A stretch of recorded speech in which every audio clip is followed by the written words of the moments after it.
ശാശ്വതികാനന്ദയുടെ മരണം ജലസമാധിയല്ലെന്ന് ആർ ബാലകൃഷ്ണപിള്ള. ദുരൂഹ മരണത്തെക്കുറിച്ച് CBI അന്വേഷണം വേണമെന്നും ബാലകൃഷ്ണപിള്ള ആവശ്യപ്പെട്ടു. മരണത്തിന്റെ തലേ ദിവസം ശാശ്വതികാനന്ദയെ ഉമ്മൻചാണ്ടിയുമൊത്ത് കണ്ടിരുന്നുവെന്നും ബാലകൃഷ്ണപിള്ള പീപ്പിൾ ടിവിയോട് പറഞ്ഞു. സ്വാമി ജലസമാധിയാണെന്ന് ഞാൻ വിശ്വസിക്കുന്നില്ല.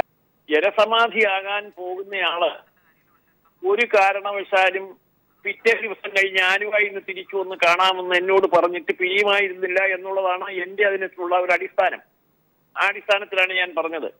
ഒരു കാര്യം വ്യക്തമാണ്, ആലുവായി പോകുന്നതിന്റെ തലേ ദിവസം ഞാൻ കണ്ടിരുന്നപ്പോ, തിരുവനന്തപുരത്ത് വീട്ടിൽ കണ്ടിരുന്നപ്പോ ഞങ്ങൾ സംസാരിച്ച വിഷയം, അദ്ദേഹം ആലുവായി നിന്ന് തിരിച്ചു വന്നിട്ട് സംസാരിക്കാമെന്ന് പറഞ്ഞ ആള് ജലസമാധിയാകാൻ പോകുന്ന സ്വാമിയെപ്പോലൊരു ഉന്നതനായ ആള് അങ്ങനെ പറയുമോ എന്നാണ് എന്റെ ഒരു ചോദ്യം. ഈ പറയുന്ന കാലഘട്ടത്തിൽ ഞാൻ മന്ത്രിസഭയിലുണ്ട്. മന്ത്രിസഭാ യോഗത്തിൽ ഞാനിത് കാര്യമായി അന്വേഷിക്കണമെന്ന് പറഞ്ഞിരുന്നു. പക്ഷെ എനിക്ക് ഇപ്പോഴത്തെ ഈ ക്രൈംബ്രാഞ്ചിന്റെ എൻക്വയറി അത്ര ശരിയാണെന്നുള്ള അഭിപ്രായം അന്നും ഇന്നും ഇല്ല. തിരിച്ചു വന്ന് കാണാമെന്ന് പറഞ്ഞ് പോയത് പിന്നീട് അദ്ദേഹത്തിന്റെ ഭൗതിക ശരീരമാണ് പിന്നീട് കാണുന്നത്.